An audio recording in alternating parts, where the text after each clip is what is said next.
This is day one. Last night, I was so worried. I'm gonna take a video before and after, okay? Yeah. So I can show you. This is Paul Gilliland roof before and after. Pictures too. I'm gonna take pictures. I like the videos, bro. You like him? Yeah. Well, people wants to see what I'm going through when I'm doing a new roof. That's why. This is before. It's got 2 layers of rock, and then so this one's gonna get canceled. Okay. Oh my God! I'm trying to pull this thing out. Okay, you got 2 layers of rock. Who in the hell put 2 layers of rocks on a house? Well, somebody did it. And that's Paul Gilliland over there. I'll see you in the next video. This is day one, about 2 o'clock in the afternoon. 2 layers of rock, still not done. Materials being loaded. I'm gonna pass inspection like in 2 days, so I don't think I'm gonna call for tomorrow. I have to replace all damaged wood and everything.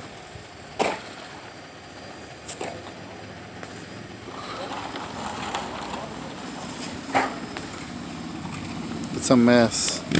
I think it was about time to replace the roof.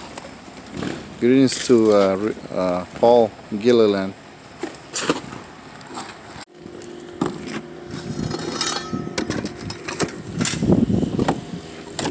This fireplace, I'm going to replace the old flashing with new flashing. I'm going to put some can strip. Replace the damaged wood so far.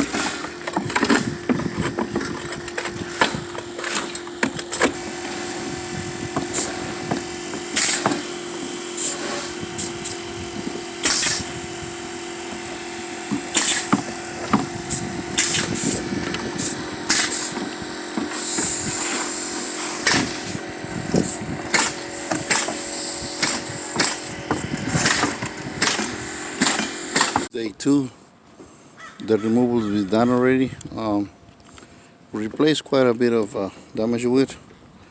Replaced about 220, 250 linear feet of damaged wood. Also cover the nut holes with thin metal. This is an old house from the 30s probably, and it was never been re-roofed. He had the original roof as the first layer, and then first roof, and then they put another layer of roof on top of it with the same system, rock system. So it was pretty heavy. In some areas, as you see, it's kind of like sagging. I don't know if it's due because to the weight or it's just the structural defects. But this area is sagging, that area is kind of flat. So also on the top of the roof, if you see from here, but don't worry too much about it. As long as the water doesn't go in, I mean, everything that's made off wood, at some point is gonna sag, it's gonna warp, it's gonna have some structural defects. Also on the fireplace, I'm gonna put some can strip around and then put new flashing around the fireplace, paint it, and then get it done.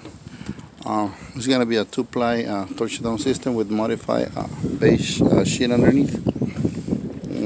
It's better than the conventional base. This one, it's peeling stick, and also it's a base sheet. See, you can use it either way. See it? You can peel it, but I don't wanna apply the membrane on top of the wood because it's gonna stick to it when I burn it. And then the next guy who's gonna roof it probably in the next 20 years, man, he's gonna get mad at me. So I'm thinking about the next roofer who's gonna come after me. So I just gonna leave the little film on top of it, and I just gotta nail it. So I'm gonna pretend it's a nailable base, but the good thing about it that it's a self-adhere base. So when you apply heat to it, it becomes like glue, and it glues together with the torch, and water's never gonna go through. So you can do it without the film or with the film, it works the same way, so it doesn't really matter if you take it off or not. Alright guys, so ouch, I just went through a nail. First of all, when you're doing 2 plies of torch, you got to start with half a roll of base sheet, and then continue on with the full roll. So I'm gonna measure how many steps I got from here to there. 1, 2, 3, 4, 5, 6, 7, 8, 9, 10, 11, 12, 13. I'm just gonna cut 7 steps. 1, 2, 3, 4, 5, 6, 7. Gonna cut 7 steps and then cut it in half, and then that's gonna be my first my starter course on the underlayment, and then I'm gonna start, and then I'm gonna continue with the full roll. Okay, I'll show you. This is day 2. I just passed my roof sheet inspection, and well, it's 4 o'clock, about 2 hours ago, and now I'm going to go home. Anyway, I just want to show you, this is a peel and stick underlayment. You see it? It sticks. It's a sticky thing. See, it sticks. Once it goes together. Oh my god, it's so stuck together. So you gotta be careful not to step on it. So this is a peel and stick, but I left the plastic underneath just to make sure that it's not going to stick to the plywood underneath, I mean to the sheeting underneath. I want this roof to be able to breathe and also to have a movement, you know, so that way the material is going to last longer, so it's going to expand and contract with the heat. But anyway, you gotta be careful when you use peel and stick. Sometimes you can use it if it's a patio cover, that's not a problem, but it's a house. I don't recommend you to remove the film, because then you're gonna trap all the heat in one place, and if the house doesn't have any, the house has to be able to breathe, you know, the through the membrane. But if in the other way, if you seal completely every penetration, you know what's gonna happen on the inside. The moisture is gonna trap inside, and then the homeowner is gonna start getting a lot of mold on the inside. So that's why you see some houses, they have a lot of mold and the sweat on the inside. That's because they don't have enough ventilation on the attic. So this house has some if penetrations. They made it with that purpose, in case if for the air to escape from there. Let me show you. Oh no, this one doesn't have them. It has them on the other side. Let me see. This is the top floor. I think it has some penetrations on the other side on the wall, but this one has them on the eave. I saw them on the bottom side. It has some penetrations. So those are for to keep some fresh air coming into the attic, and doesn't let the wood to get rotten. So that's the purpose of it. Okay, so see you in the next video, guys, and hopefully you like it so far. So by the way, when you nail in this base sheet, nail it at least like this is peel and stick, so I nail it about 18 inches apart. But if it's the regular base sheet, nail it 16 inches and 9 inches on the laps. So that's my recommendation. And also use mastic underneath your flashing before you set them on around the pipes. Put a bit of mastic underneath the flashing, and then set them on top, and then nail it with the nail gun. Alright, see you guys in the next video, and thanks for watching. Sí, se lo tomo. No te daría pena. ¿Por qué?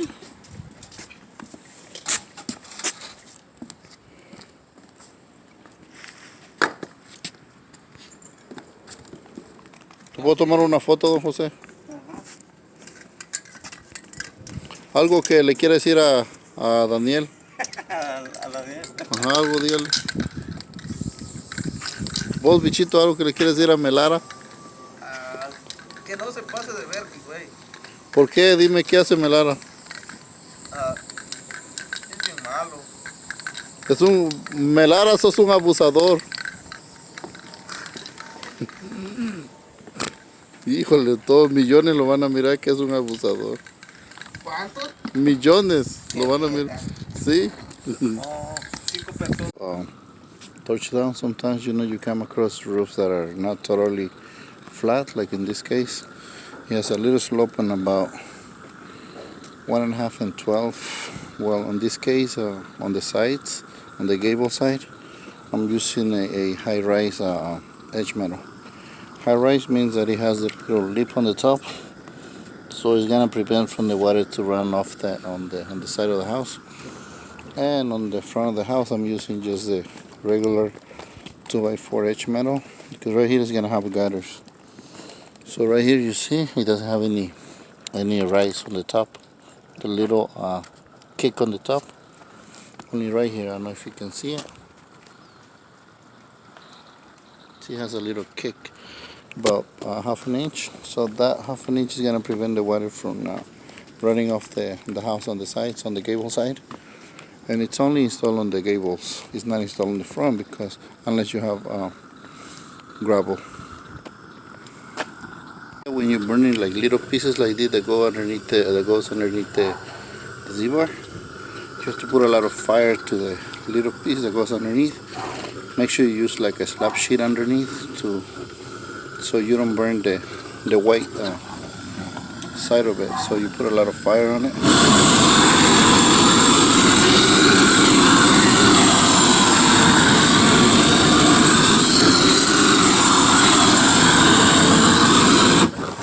Make sure it's hot.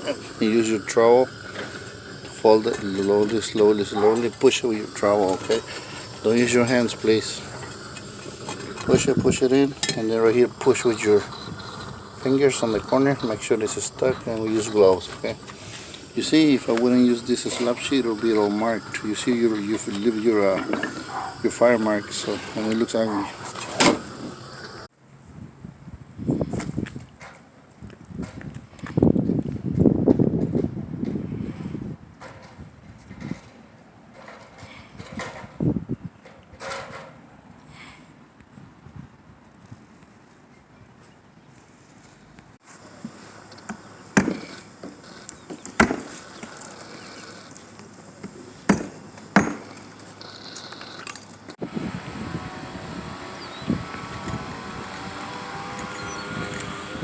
I think it looks much cleaner than it used to be. It had 2 layers of rock underneath the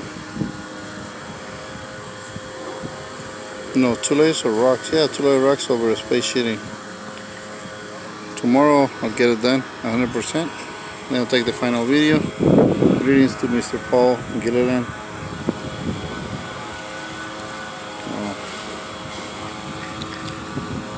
What else? Hopefully tomorrow I find more details to show you, but here's one. Fireplace needs to have a counter flashing. Make sure you clean the cut right there, cut it, blow it. Then when you get done with the roof, blow all the debris from the roof and keep it clean, okay? Keep it as clean as possible. We're done for today. Arrivederci.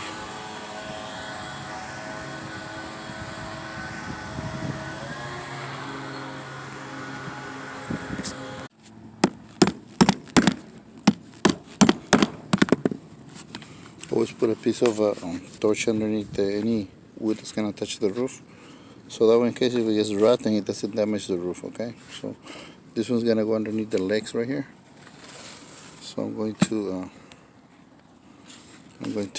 put them underneath and then put a screw across so that way it doesn't move.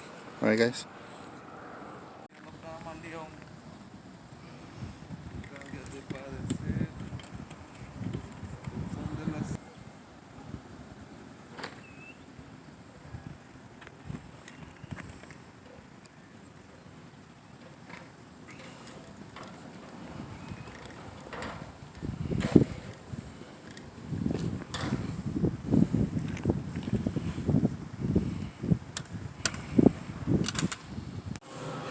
It was done with 2 layers of SBS modified torch down energy cap. Oof. I'm tired. I climbed up the ladder and I got tired. Well, it looks like this. It used to have 2 layers of rocks and now it looks different. Okay, I painted the top of the pipes because when this one gets bright, the sunlight, it reflects the sunlight and then it blinds you. So that way you can see the pipes. Okay. Then I put a new backing underneath the pipes and also put some screws. I tied the torch underneath the zipper. Put new flush into the fireplace too.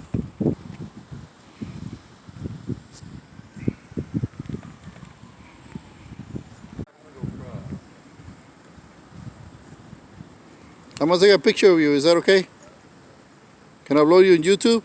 Of course you could put me on YouTube. Okay, I'm gonna. Whenever you get a ride to editing your videos. Okay, I'm gonna edit it and upload it. So You want to upload it now? yeah, let me make a. This is Mr.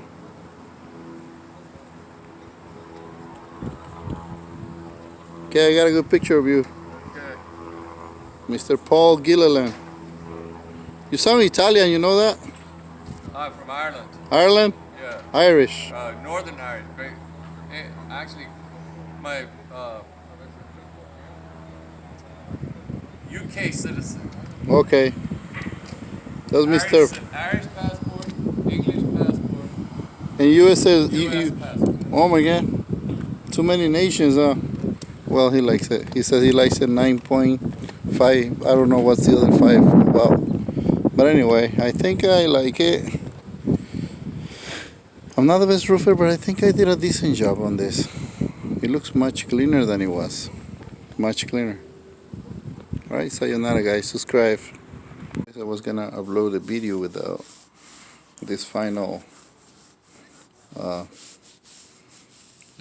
video that I'm gonna take for the many people that think I'm doing it wrong. I'm gonna pass inspection from one of the toughest cities in Southern California. It's LA. Okay, you see it? City of LA. Okay, I already passed my roof sheeting and also I passed my smoke alarms detectors. When you're passing final inspection in the state of California, you gotta make sure that your ladder is tied up to the roof, secure. Make sure the inspector is not gonna slide down and fall on the ground because otherwise you're not gonna pass. Just kidding. Yeah, but sometimes I heard stories. Some inspectors they fall off the roof when there's no security in the ladder, stuff like that. So yeah, this is how I finished the roof. Today it's Monday, June 24th. I was in a rush on Saturday. I wasn't in a rush, but I was trying to finish everything to pass final inspection when I had 2 guys with me. The good thing when you're installing a painted roofing material is because you can go back and paint your foot marks. So right here I had a bunch of marks on that side and I painted a row with white paint. So over there too, got some ugly marks for one of my guys. I put a little block underneath the electrical cables, for the house. There's an electrical post that goes inside the house, and I put some a piece of wood underneath and I stick it with white mastic. So eventually that thing is gonna get real secure to the roof, and it's still gonna have the movement on top. You cannot put no anchors on those cables because those are the electrical cables, so you can't do anything. So when you have like cables that run on top of the roof, like inside like piping, then you can put some block on it and secure it with clamps. But the anything that comes from the post that belongs to Edison, you cannot touch it. So all you can do is just play it safe. Put some blocking. I painted, like I said before, I painted the top of the pipes just to make sure that if somebody gets up here, he's gonna see it, so he's not gonna trip on that, because this thing really blinds you. If you're coming from the inside of the house to the outside. I mean, you can barely see, so it really gets you blind. So learn the codes around your local codes. Not in every city they install in the same way, so I'm doing it the way I did it because this is how we do it here. I was working in Washington. I remember that in some areas they make you wear a harness because there's a lot of pine trees. You can fall off the roof. So not in every state is the same. Some states they don't even require a roof inspection. So that's why roofers do whatever they want. Like in Colorado, Oregon, I think part of Washington too. They don't even have a roof inspector. Only the OSHA inspector comes around and makes sure that everything is safety.